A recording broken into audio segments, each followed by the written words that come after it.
if you would like to have a thriving legal business.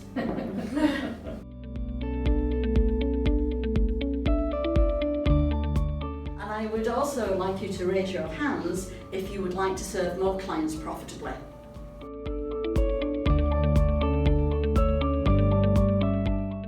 So if that's where you are now, and that's where you want to be, wouldn't you agree that we have to learn our business skills, or hone our business skills to take them to the next level? Whether in order to be successful these days, we have to be as excellent at business as we do at the law.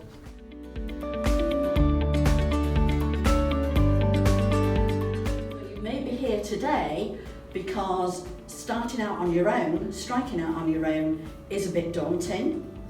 Or you may be here today because you have some clients but would like to access more easily. Or possibly it's because you're unclear which products or parts of your service in which to focus on and which of your target market to aim for. So I would like you now to imagine what it's like to have a thriving legal business and to be really excited about working with these amazing clients and have the right product and service for your ideal client and target market. And so therefore you are recognised as the expert to your ideal clients, and they're in fact lining up to pay you the money that you would like to charge them and thinking that they've got real value.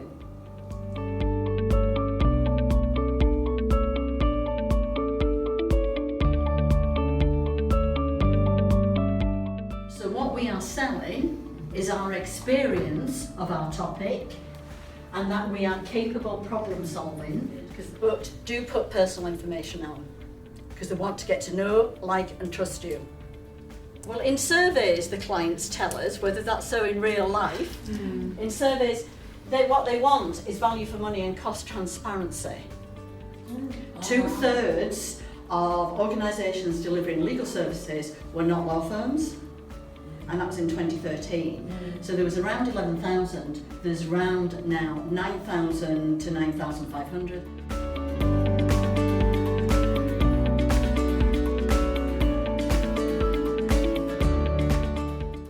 Because if I told you when we started this, you have come because you feel frustrated about having these calls, I'm actually telling you what to feel. Yeah.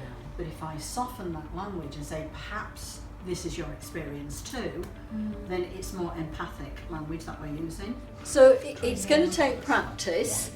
Whether you use that specific pace technique or not, I do suggest you have a think about how are we going to turn those inquiries into clients.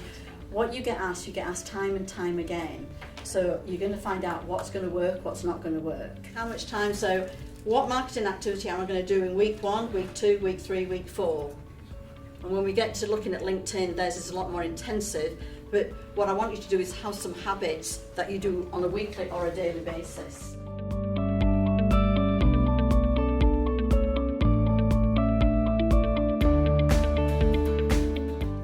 Good service. Yes, they want good service getting their successful outcome. They don't necessarily come to you just for good service. As you say, once you start a conversation, it's then several sentences. So what I would do is I would split it out. I would either keep individuals as one, I keep families as another, and I would have SMEs as another. If you were taking notes while I was speaking, what would Paul see? Yeah, top of your head.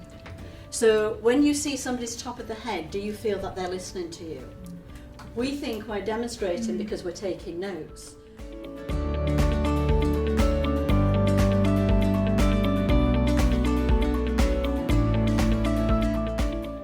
Clients want to communicate, and how do they want to communicate with you?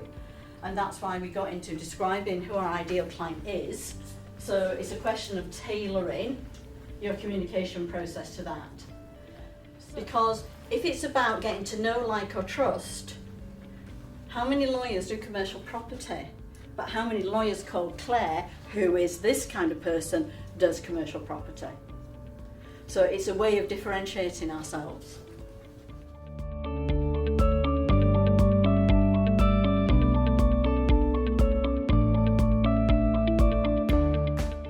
are being helpful without selling. And we're establishing our credibility because our clients, this is where we live out, this is where we hang out. We call it to your map of the world, or it could be your mind, your experiences, your personality.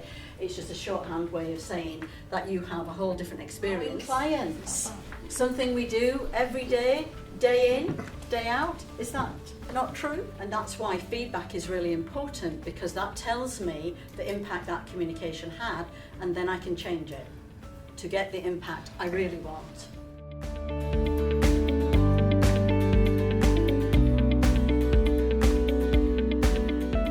Most useful about the workshop was actually taking the time out to focus on my business. You can get so busy rushing around doing the job.